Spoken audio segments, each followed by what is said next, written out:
تہجد لفظ بہت مختصر ہے مگر اس میں سکون بے تحاشا ہے۔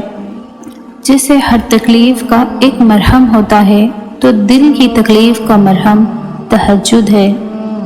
تہجد کے وقت یوں محسوس ہوتا ہے جیسے اللہ پاک میرے روبرو بیٹھ کر میرے جانب دیکھ رہا ہو۔ محبت تو یہ ہے کہ تہجد میں رب سے روز ملاقات ہو۔ درد سے ہی اللہ کی پہچان ہوتی ہے اور یہ تڑپ ہی تو ہوتی ہے جو تہجد تک کھینچ لاتی ہے۔ تہجد کی خاموشی میں زار زار بہتے ہوئے آنسوؤں کا شور اللہ کو راضی کر لیتا ہے۔ تہجد وہ آخری مرہم ہے جس کے بعد نہ کوئی غم ستاتا ہے اور نہ کوئی غم رلاتا ہے۔ کس قدر پاکیزہ ہے اس محبت کا دکھ بھی جو ہمیں خزاں سجدوں سے تہجد تک کھینچ لاتا ہے۔ اور کائنات میں ایسا کوئی مرض نہیں جس کی دوا تہجد میں نہ ہو۔ اور پھر تہجد تو دل کا سکون ہے، جن زخموں کو وقت نہیں بھر پاتا تہجد ان زخموں کو بھی بھر دیتی ہے۔ میں، میرا اللہ اور تہجد کی باتیں، وہ گہرا اندھیرا اور خاموش آنسو۔ تہجد کے لمحات روح میں سکون بھر دیتے ہیں۔ تہجد پڑھنے کے بعد دل اتنا پرسکون ہو جاتا ہے جیسے اس میں اللہ پاک سما گیا ہو۔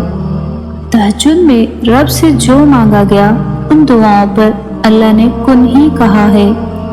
اللہ پاک تمہیں تمہاری چاہت تک لے جانے کے ذریعے بہت پہلے سے بنا رکھے ہیں، مگر وہ چاہتا ہے کہ تم خود ان تک آؤ تاکہ تم یقین رکھنا سیکھ سکو اور صبر سے تمہاری آشنائی ہو سکے۔ وہ تمہیں آزمائش میں ڈال کر تمہیں سزا نہیں دیتا بلکہ وہ تمہیں ہر چیز کی حقیقت دکھا کر زندگی سکھاتا ہے کہ ہر ایک چیز نے ایک روز واپس لوٹ ہی آنا ہے۔ جو نصیب میں لکھا وہ ہر حال میں ہر قیمت پر مل کر رہنا ہے۔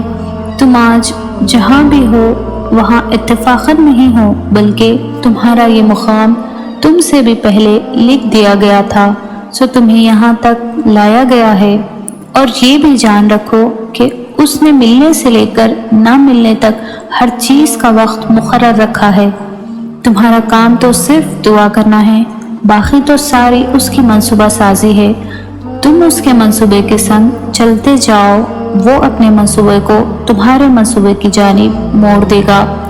راستوں کا مت سوچو، بس جہاں بھی وہ پہنچائے وہاں یقین کے ساتھ چل دو، اور پھر دیکھنا تمہارا یقین ہی تمہیں اس چیز تک لے جائے گا جن تک پہنچنے کا تم تصور بھی نہیں کر سکتے۔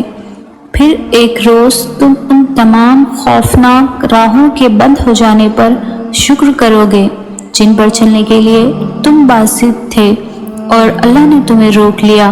طویل سجدے، بے قرار سانسیں اور صدیوں کی جاگی آنکھیں، ان لبوں نے کی ہے خدا سے ہزاروں باتیں جن کا کسی صورت میں بھی واپس آنا ممکن نہیں لگتا، انہیں بھی واپس لے آتی ہے ٹوٹے ہوئے دل کی فریادیں۔ بات تو تڑپ کی ہے، کوئی سوتا رہتا ہے غفلت کی نیند رات بھر، اور کسی کو تہجد تک کھینچ لاتی ہے عرش والے کی یادیں۔